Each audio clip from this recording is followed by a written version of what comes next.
అందరికీ నమస్కారం.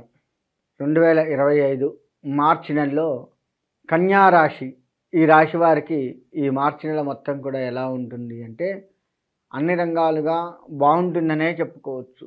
మనకు ముఖ్యంగా కావాల్సిందేంటి, ప్రస్తుత ఆధునిక కాలంలో మనశ్శాంతి కావాలి. అది ఈ రాశి వారికి ఉంటుంది. అందులో ఎటువంటి సందేహం లేదు. ఇప్పటివరకు ఎంత అశాంతిగా ఉన్నా కానీ ఈ మార్చి నెలలో మాత్రం వీరు ప్రశాంతమైనటువంటి మనస్సుతోటి, ప్రశాంతమైన ఆలోచనలతోటి ముందుకు వెళ్తూ ఉంటారు. కాబట్టి మనశ్శాంతి బాగుంటుంది. ఇక ఆరోగ్యం కూడా బాగుంటుంది.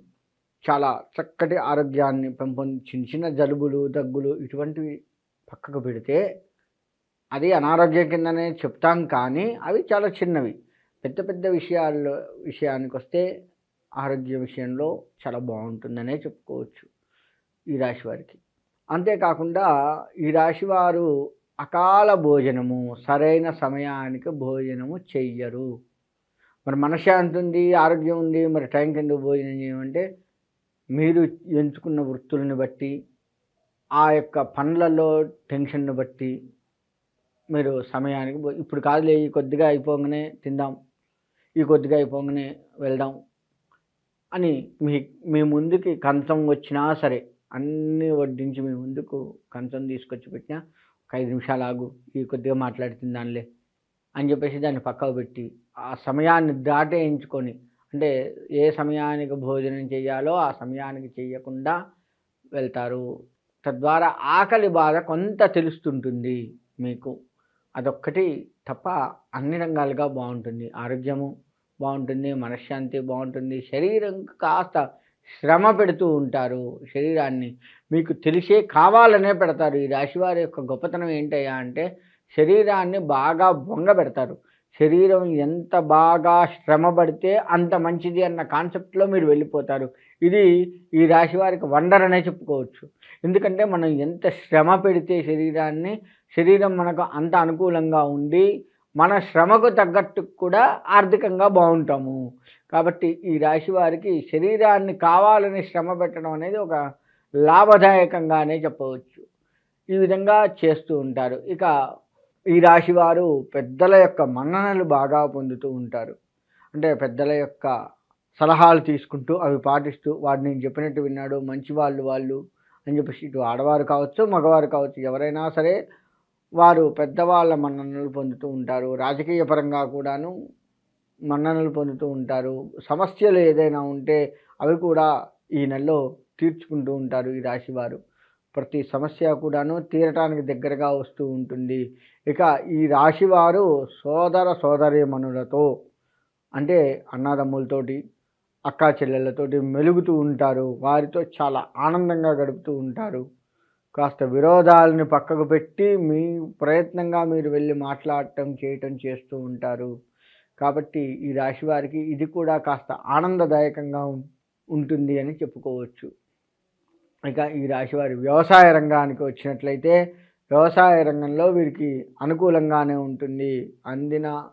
మీరు అనుకున్న పంట అనుకున్నట్లుగా ఉండడము, సకాలమైనటువంటి సమయానికి ధనం రావడము, ఆ ధనాన్ని కూడా శుభకార్యాలకు ఖర్చు పెట్టడము, కొంత దాచిపెట్టుకోవడము, ఈ విధంగా చేస్తూ ఉంటారు.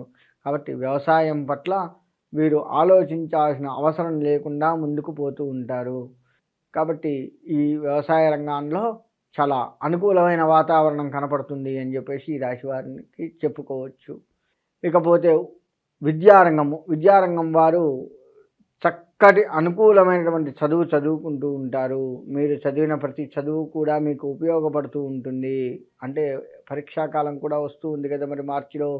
ఆ పరీక్షాకాలంలో కూడా మీరు చక్కగా శ్రమ పడుతూ చదువుతూ ఉంటారు. మీకు మీరుగానే చదవాలి అనే బుద్ధి మీకు పుట్టడము, తద్వారా ఎక్కువగా కష్టపడి చదవటము, తద్వారా మంచి మార్కులు తెచ్చుకోవడము, ఈ విధంగా అయినటువంటి రీతి ఈ రాశి వారికి ఈ నెలలో మార్చి నెల మొత్తం కూడా కనపడుతూ ఉంది. కాబట్టి మీరు విద్యార్థులు ముఖ్యంగా చదువు మీద దృష్టి పెట్టి, అంటే అన్ని రకాల కోణాల్లో కూడా మీకు అనుకూలంగా ఉంటుంది, కానీ చదువు మీద ఎక్కువగా దృష్టి పెట్టండి. కొన్ని ఆకర్షించేవి కూడా మీ దగ్గరకు వస్తూ ఉంటాయి.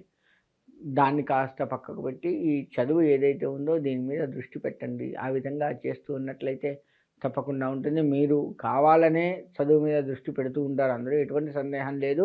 కాకపోతే నేను చెప్పేది ఏంటయ్యా అంటే, మీకు ఎలాగో చదువు మీద దృష్టి ఉంది కదా! దాన్ని పెంపొందించుకోమని చెప్తున్నాను. అలా పెంపొందించుకున్నట్లయితే మీకు 10 మార్కులు వచ్చే దగ్గర 15, 20 మార్కులు రావడం. ఇలా మార్కు శాతం పెరిగి మీ యొక్క చదువులో ఉత్తీర్ణత పెరిగి మీ తల్లిదండ్రులు కావచ్చు, చుట్టుపక్కల వాళ్ళ మన్ననలు కూడా మీరు పొంది, ఆ పెద్దవాళ్ళ యొక్క ఆశీర్వచనం మీకు లభిస్తూ ఉంటుంది. భగవత్ ఆశీర్వచనం మీకు లభిస్తూ ఉంటుంది. ముఖ్యంగా సరస్వతీదేవి ఆశీర్వచనం లభిస్తూ ఉంటుంది. దీని మీద శ్రద్ధ గనక పెట్టినట్లయితే, చదువు మీద శ్రద్ధ పెట్టినట్లయితే సరస్వతీదేవి అనుగ్రహం మీకు కలుగుతుంది. అందులో ఎటువంటి సందేహము లేదు. కాబట్టి విద్యార్థులు ఆ విధంగా చేయండి. రాజకీయ నాయకులు కూడా మీ యొక్క పై ఉన్నటువంటి వారి మన్ననలను పొందుతూ ఉంటారు. మీరు ఎక్కడా కూడా ఏ ఇబ్బంది పడరు. మీకు చక్కగా మంచి అవకాశాలు వస్తూ ఉంటాయి. కొత్తగా రాజకీయ రంగంలో వచ్చేవారికి కూడా ప్రోత్సాహం ఉంటుంది. చక్కటి ప్రోత్సాహాన్ని మీ పై అధికారులు మీకు ఇచ్చి వెన్ను తట్టి మీకు అండగా ఉంటారు. నేనున్నాను, ఏం కాదులే అన్న రీతిలో రాజకీయ రంగంలో వారు ముందుకు వెళ్తూ ఉంటారు. కాబట్టి రాజకీయ రంగం వారు కూడా ఎక్కడా కూడా టెన్షన్ పడవలసిన పని లేదు. కాకపోతే జనానికి చేరువుగా ఉండడం అత్యంత శ్రేయస్కరం. ఈ రాజకీయ రంగంలో ఉన్నటువంటి వారు వ్యాపారస్తుల విషయానికి వస్తే వ్యాపారం కూడా అనుకూలంగా ఉంటుంది. అనుకున్న సరుకు అనుకున్న సమయానికి అమ్ముతారు. చక్కటి లాభం వస్తుంది. అన్ని రకాలుగా బాగుంటుంది. ఇక ఈ రాశి వారికి కుటుంబంలో సత్సంతానం లేనటువంటి వారికి చక్కటి సంతానం కలిగే ఆస్కారం కనపడుతూ ఉంది. చక్కటి సంతానం కూడా కలుగుతూ ఉంటుంది. తర్వాత రియల్ ఎస్టేట్ రంగం వారు కూడాను చక్కగా మీరు కొన్నటువంటి ఏ భూమి అయితే ఉందో దాన్ని చక్కగా అమ్మి, తద్వారా మీకు మంచి ప్లేస్ నాకు అమ్మాడు ఆయన అని చెప్పేసి, అటు ఆడవారు కావచ్చు, మగవారు కావచ్చు, ఎవరైనా సరే ఈ రియల్ ఎస్టేట్ రంగంలో ఉన్నటువంటి వారికి చక్కటి ప్లేస్ని నాకు ఇచ్చారు, చక్కటి రీజనబుల్ రేట్కి ఇచ్చారు అనే పేరు మీకు కలిగి, తద్వారా మీకు ఇంకో 2-3 ఆదాయం కూడా కొద్దిగా ఎక్కువ కూడా వచ్చే ఆస్కారం ఉంటుంది. రియల్ ఎస్టేట్ రంగం వారికి ఏది ఉన్నా సరే ఈ రాశి వారు అన్ని రకాలుగా బాగుంటారు. ఆర్థికంగా, మానసికంగా, ఆరోగ్యంగా అన్ని రకాలుగా బాగుంటారు. సకాల భోజనం ఒక్కటే చేయరు. కాబట్టి అదొక్కటి మీరు చూసుకోండి. మీ ఇష్టదైవం ఏదైతే ఉందో ఆ భగవంతుడి మీద భారం వేస్తూ ఉండండి. చక్కగా ఆ ఇష్టదైవానికి సంబంధించినటువంటిది ఏది ఉంటే అది ప్రదక్షిణ నమస్కారాలు, దర్శనము, ప్రదక్షిణ నమస్కారాలు, అభిషేకాలు, అర్చనలు, ఉపవాసాలు ఏదైతే అది ఆ ఇష్టదైవానికి కనుక మీరు చేస్తూ ఉన్నట్లయితే ఆ ఇష్టదైవం యొక్క అనుగ్రహం కూడా మీకు కలిగి మీరు చక్కగా ఉండడానికి దోహదపడుతూ ఉంటుంది. కాబట్టి ఈ యొక్క రాశివారు ఆ యొక్క ఇష్టదైవాన్ని నమ్ముతూ హాయిగా ఉండి ఈ మార్చి నెల మొత్తం కూడాను వారికి ఉన్నదానికంటే ఆ ఇష్టదైవం అనుగ్రహం వల్ల ఇంకా మంచిగా ఉండాలి అని కోరుకుంటూ సెలవు తీసుకుంటాను.